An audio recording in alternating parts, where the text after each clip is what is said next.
Isang mapagpalang gabi ng Linggo, November 10, 2024 sa iyo, kabayan. Narito na po ang latest update natin dito po sa binabantayan nating bagyong Nika o Severe Tropical Storm Nika. Kabayan, pero bago ang lahat, makikisuyo po muna ng like and subscribe at pahit na rin po ng notification bell para updated ka pa sa ating ulat panahon. Kabayan, ito nga pong Severe Tropical Storm na Nika na may international name na Toraji ay huling namataan sa layong 405 kilometers east of Infanta, Quezon. Ito po ay may taglay na hangin ngayon na umaabot na po ng 110 kilometers per hour. Malapit po yan sa sentro at bumubugso up to 135 kilometers per hour. Ito po ay patuloy na kumikilos pa westward sa bilis na 10 kilometers per hour. Kaya mga kabayan, atin po itong paghandaan dahil unti-unti na rin po itong lumalapit dito sa ating kalupaan. Kasabay pa niyan, kabayan, meron po tayong binabantayan na isang low pressure area. Ito po ay active low pressure area sa labas ng PAR. Ito po ay nasa layong 2,020 kilometers east of Eastern Visayas. Ito po, kabayan, ay posibleng maging ganap na bagyo sa mga susunod pang araw at papasok sa PAR na tatawagin nating bagyong Ophel. So kabayan, sunod-sunod po talaga ang pagpasok ng bagyo dito sa ating bansa. Kasabay pa niyan, kabayan, asahan natin na lalakas pa lalo itong bagyong Nika hanggang maabot nito ang typhoon category sa mga susunod pang oras bago pa man ang inaasahan nating paglandfall bukas ng umaga dito sa may Aurora at Isabela area. Kaya ngayon mga kapatid natin na dyan po nakatira na talagang tatamaan nitong mata ng bagyong Nika ay pinaghahanda na rin po at lagi pong mag-monitor sa ulat panahon, kabayan. Sa ngayon ay ramdam na po ang maulan na kalangitan sa buong silangan ng Luzon dahil po sa patuloy na paglapit ng sirkulasyon nitong bagyong Nika. Asahan naman po sa maghapon ang malalakas na pag-ulan at bugso ng hangin sa buong kalupaan ng Northern Luzon, Central Luzon, maging sa Metro Manila at ilang bahagi po ng Calabarzon. So asahan lalo natin yan lalo na pagdating bukas dahil ito po ay inaasahan natin na ang bagyong Nika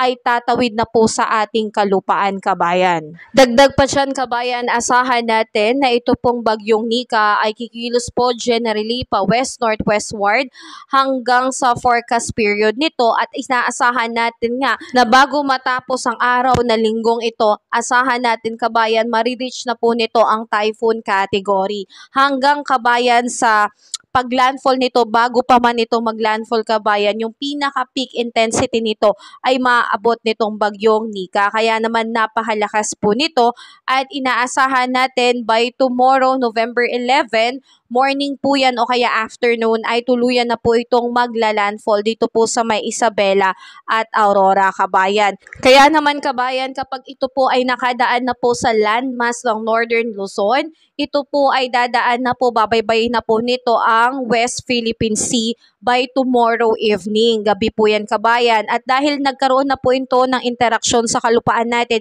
unti-unti na rin po itong manghihina hanggang makalabas na po ito ang Philippine Area of Responsibility by Tuesday, November 12 po yan, kabayan. Sa ngayon, kabayan, nakataas po ang Tropical Cyclone Wind Signal number 2 dito po sa may northern and central portion ng Aurora, Isabela, Quirino, southern portion ng Cagayan, Nueva Vizcaya, Kalinga, Mountain Province at Ifugao. Kaya pinag-iingat po natin ang ating mga kababayan dahil within 24 hours, kabayan, ay unti-unti na po nilang mararamdaman ang lakas na bugso ng hangin na dala nitong bagyong Nika.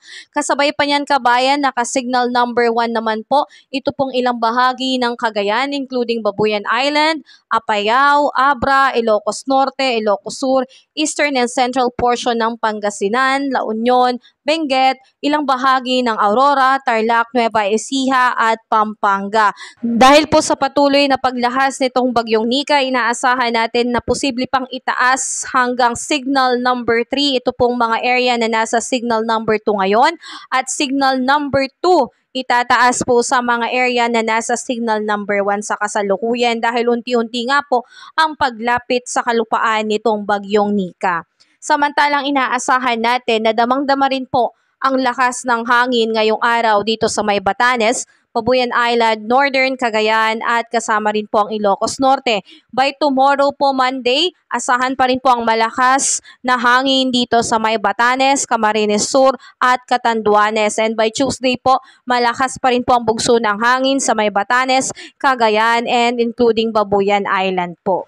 At dahil nga sa inaasahang paglandfall nitong bagyong Nika, maaga na pong nagsuspinde ng klase pagdating ng Lunes, kabayan, November 11, 2024. Wala pong pasok dahil po dito sa bagyong Nika. Lahat ng pampublikong paaralan, all levels po yan, ganun din po ang pribado. Wala pong pasok dito sa may Parañaque, Pangasinan, Nueva Ecija, Baguio, Aurora, Paraceles Mountain Province, Catanawan, Quezon, Calawag, Quezon, Virac, Catanduanes, Tarlac City, Tarlac, Santa Cruz, Laguna, Gumaca, Quezon, Echaque, Isabela at Concepcion, Tarlac. Wala pong pasok, kabayan, kaya tayo po ay mag-ingat, manatili na lang po sa bahay, lalo na po ang ating mga estudyante dahil tiyak po na makakaranas po tayo ng malakas na bugso ng hangin, ganun din ang buhos ng ulan pagdating po ng Lunes. At kabayan, kung nais mong malaman kung sa area nyo ay walang pasok, bisitahin lamang po ang FB page ng inyong mga LGU.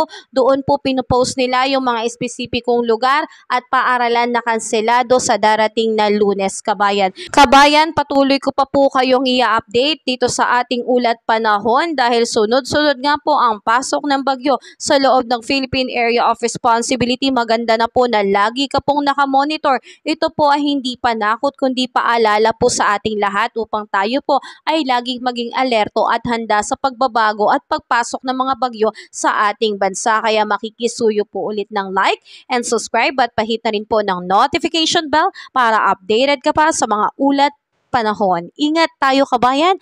Have a safe day po sa lahat.